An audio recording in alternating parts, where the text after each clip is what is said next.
access as usual, but we're going to start very quickly, just a very brief comment on the election. We'll just use the BBC to put the statistics up. Those were the statistics that were available just before we came on air. The Labour Party claiming that they've won all kinds of landslide victories. Well, the Tories may have lost 126 council seats according to this particular statistic, but Labour only won 52. I think it's significant, Ben, that 39 independents have won 39 new seats. I think that's pretty good, and we would like to encourage more independents to stand whenever they finally, or if they stand, call the general election. Anyway, I don't think there's any more to be said about that at this stage. If there are any results for the police and crime commissioners, no doubt we'll report that on Monday, but those have not been announced just yet. But look, I wanted to comment on this article from the Daily Mail.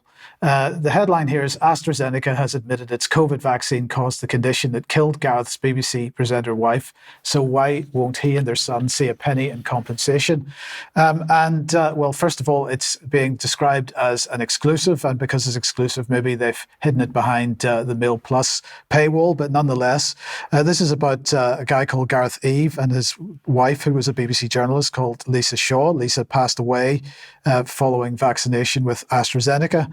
But, this article, I have to say, is an absolute disgrace. The Daily Mail is an absolute disgrace. The entire mainstream media is an absolute disgrace.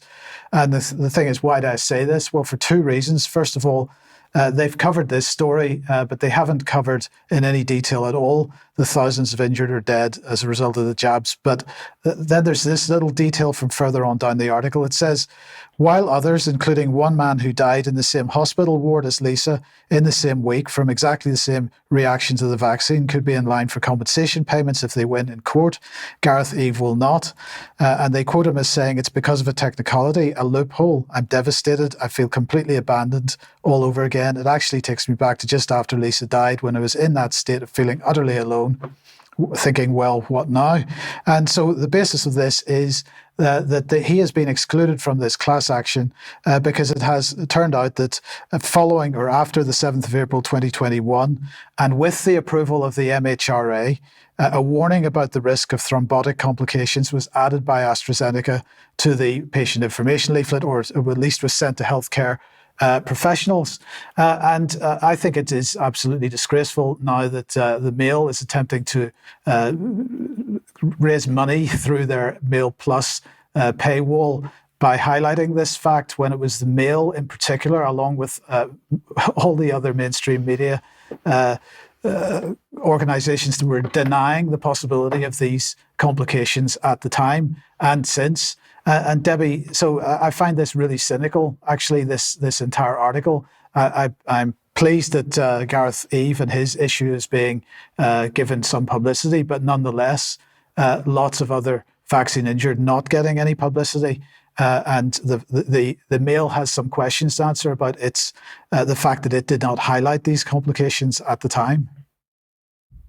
Yeah, 100%. Good afternoon, everyone. I mean, the Mail has got a lot of questions to ask, but so has everybody else got a lot of questions to ask. And let's just remember Sir Pascal Soriot, AstraZeneca, Terra Carta, Astra Carta, but also patients didn't get an information leaflet, a patient information leaflet prior to the injection. Nobody knew the adverse reactions. Even the doctors didn't know. If you remember, I received a letter from the Royal College of General Practitioners who said that doctors neither knew the ingredients of the injection or the serious adverse reactions or any adverse reactions. So informed consent was never an option. It was never on the table. And nobody was highlighting that at the time. It was a implied consent.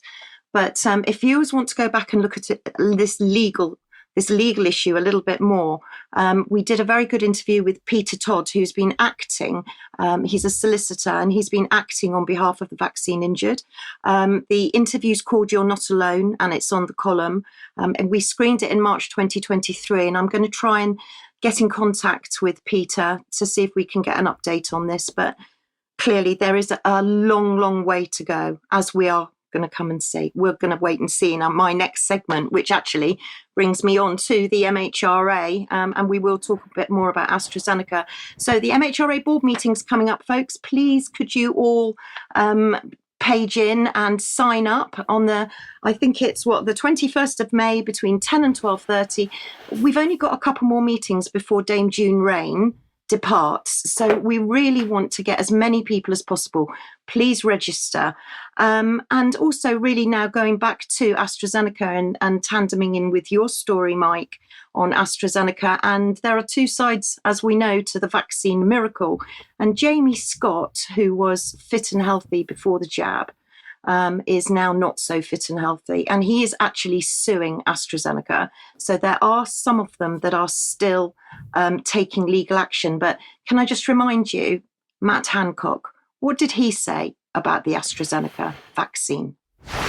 The Oxford AstraZeneca jab is safe. We know that over 10 million people have had it in this country. And that's what the British regulator says, but also the World Health Organization and even the European regulator. Now, we keep the effects of these vaccines under review all the time, and we know that the Oxford AstraZeneca vaccine is saving lives in the UK right now.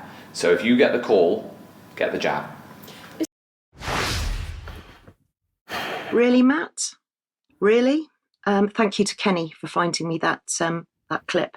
And finally, on this little segment, Victoria Atkins, it would appear, didn't get the memo. Her aides let her down. She didn't snub the COVID vaccine victims. She just didn't get the memo. Well, you know now, Victoria, so when's the meeting? Do let us know. Yes, that's a very good question. Well, what can we say about that? We'll have much more on this in coming days and weeks, I'm sure.